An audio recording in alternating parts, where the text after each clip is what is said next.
Good morning, gentlemen. Happy Monday. God's blessings on a new week. I hope that your summer is off to a good start here, and I hope that you enjoy the content that you're hearing here on the Gird Up Podcast. If the first time you've ever listened to the Gird Up Podcast, welcome. If you're a longtime listener, welcome back. We're happy to have you as we journey towards our destination here, which is becoming the men that God created us to be. The reason I started this podcast in the first place is because I realized I was not the man I wanted to be. I still, in many ways, I'm not the man that I want to be, the man I was created to be, and said I need to do something about it. So in my studies and in my learning and in my conversations with other men, I get to glean some wisdom out and share some of that wisdom with you. Today is a episode of Man Talk Monday, which is where we talk about different aspects and characteristics of masculinity and manhood. Today's podcast is sponsored by the Christ for Disciplers podcast. I'm Pastor Paul Steinberg, son of Ken and father of 5 sons. Each weekday on the Christ for Disciplers podcast, I apply God's Word to raising the next generation. Take 10 minutes each weekday to listen to the Christ for Disciplers podcast and get direction and gospel power to disciple the youngest generation. Subscribe to the Christ for Disciplers podcast by going to ChristForDisciplers.com or searching on Apple Podcasts, Google Play, Spotify, and whatever else.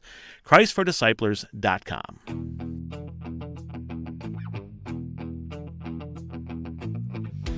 You are listening to the Gird Up Podcast. To gird up is an ancient way of preparing oneself for hard work or a battle ahead. Our work is to reclaim masculinity in the modern world and to live out our calling as men of God. Here you will find a community of believers working hard to become the men that God created us to be. Now it's time to roll up your sleeves and let's get to work. All right, I'm Charlie Engelbach. And I'm Jason Fry. And you are listening to Man Talk Monday on the Gird Up Podcast. We're going to start a new series here talking about Jordan B. Peterson's 12 Rules to Live By. But first, we got a couple disclaimers here. We're at the Fry House. Yeah, we're out in the country in the sprawling suburbs of Watertown. And there's a goat roaming around here today. And if you hear us yelling at something, it's the goat. Yeah, Pringle the goat. She lives by her own set of rules. You can't talk to Pringle the goat. She just does what she wants. Well, no, it's true. The goat actually has the personality of a cat, where a cat will acknowledge you when it wants to acknowledge you, and it'll do whatever it wants to. Literally, that is how Pringle the goat is. Yeah. So if you hear any scuffling in the background, you can blame it on Pringle the goat. So, but man, this is beautiful. Thanks for hosting. No, it's awesome. This is gorgeous. I love it. Sitting out in the sun. So, our first rule for the day today is rule number 1: stand tall with your shoulders back, or stand up straight with your shoulders back. Tall and straight. Tall and straight. Yeah. Yeah. It's exactly. both. Yeah. Nailed it. Yeah. So what's he getting at? What's Peterson getting at here? Well, it's essentially in life. It's like, how you approach things. If you approach things with, a neutral, maybe more of a neutral or even like passive attitude, you're gonna have passive results, right? Like your results won't necessarily be good, but if you are, in football or just in sports, like if you square, like when you want to square up to something, right? If something's coming at you, let's square up to it, right? Let's face it. Let's be confident in facing that thing that's coming.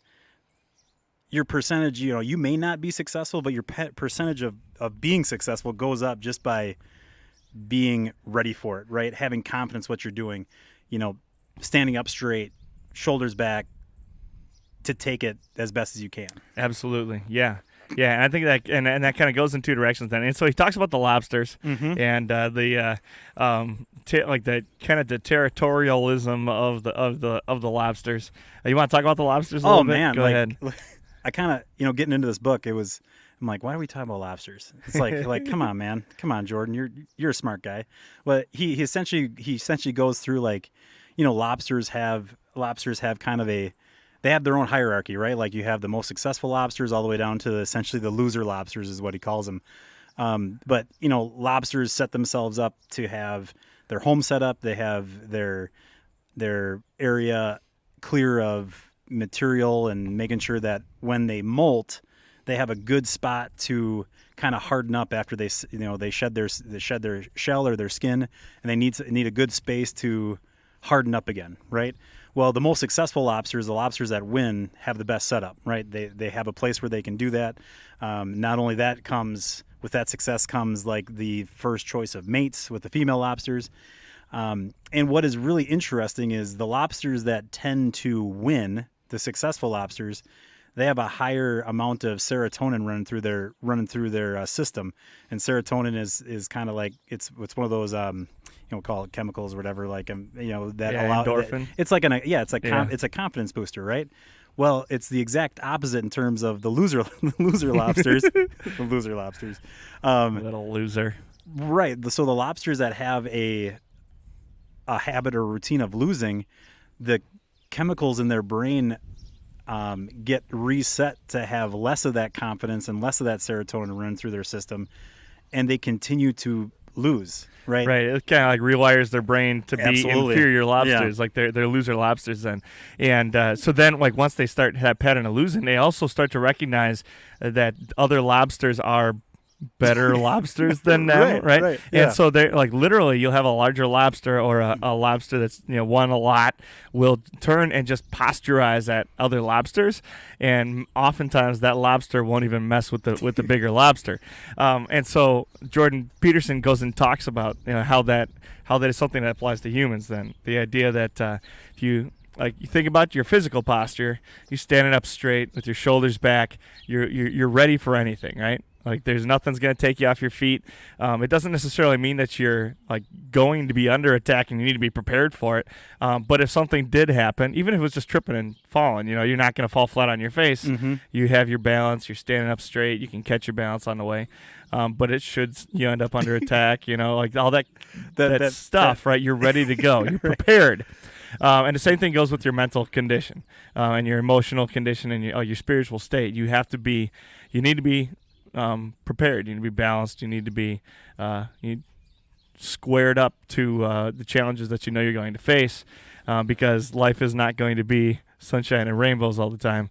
There's going to be hard times that come along. There's going to be conflicts. There's going to be challenges, and you need to be prepared to face those challenges. Well, no, absolutely, because one of Dr. Peterson's thing is this whole concept of order and chaos, and not that everything is going to be order and not everything is going to be chaos, but you have to be ready for both, right? And in order to do that, you have to set yourself up to handle whatever comes at you, right? Like for us as Christians, we have our faith solidly planted on God's word and Jesus' life and resurrection for us. And in that knowledge, we can be confident that no matter what comes to us in this life, the hardest battle's already been fought and won, right? But we also still have this life. We still have the hardships that come in this life, right? We still have all those things. And we also need to be ready for those things, right? We need to make sure that, first of all, as, for me personally, like as a Christian, as a father, I want to make sure that our family, just to pick an example of this, that we're financially in a point where if something were to happen, we're ready for it, right? Because like if something happens, we're not ready for it, and then we don't learn our lesson, the next time around, we're more susceptible to that thing happening again, right? We're more susceptible to a bad, chaotic thing happening, and then maybe we're less set up, and it's worse, right? It's just like the lobsters, where you have a history of losing conflicts as a lobster. The next time you step into a conflict, your percentage of losing actually has gone up because you've lost once already. Mm-hmm. To not get caught up in that cycle of, Charlie and I were talking a little bit even before we started recording. I said a lot of times people will identify as a failure when they fail, but failure is an event, not a person, right? But once you start to identify as a failure, you will have a cycle of failure showing up in your life. Yeah. It brings me back to that video that came out a couple of years ago, and I actually have the book. I haven't read it yet, but it's an admiral. But you got it. Right, you got that's the book. right, that's right. There's an admiral who was talking at like a college commencement ceremony. Okay. And his whole concept was make your bed. Right, start the day off by making your bed, and where he was going with that was similar to where Jordan Peterson's going, where you say, like when you wake up in the morning, start with a small victory, and then another victory, and another victory, and you'll gain that momentum, and all of a sudden you're having a day where you're winning. You're on the right side, you're on the plus side, you're on the positive side, you're finding success, and then if you can, even if the day is awful and terrible, you're still reminded at the end of the day when you crawl into bed, you're reminded that you at least had one success today. You made your bed, your room is clean, you made your bed.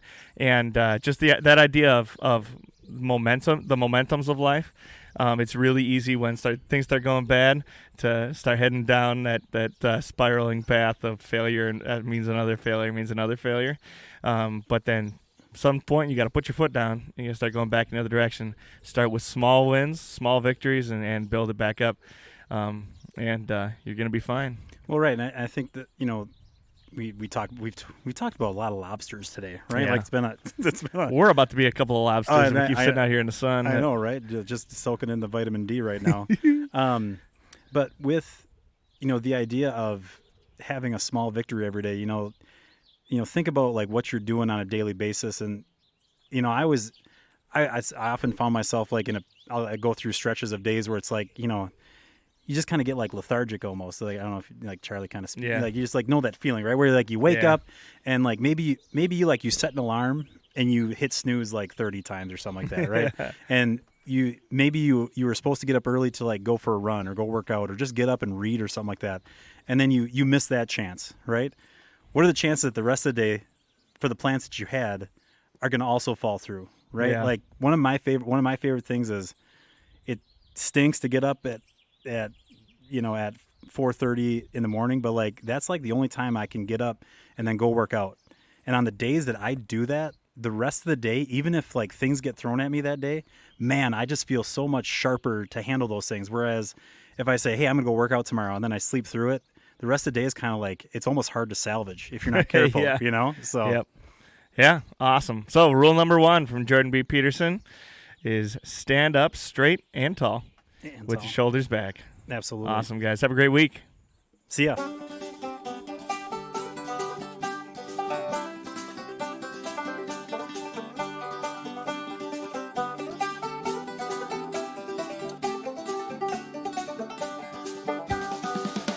Thank you for listening to the Gird Up Podcast. If you like what you're hearing on our podcast, make sure you're sharing it with friends and family, men in your life who you think need to hear our message. You can find us on social media, on Facebook under the Gird Up Podcast, and there's a Gird Up community as well there where you can interact with other men on the journey toward Christian manhood. You can find us on Instagram as girdup_like_a_man. If you'd like to help us bring our message to more men just like you all around the world, you can hit up our Patreon account. Type in www.patreon.com/girdup.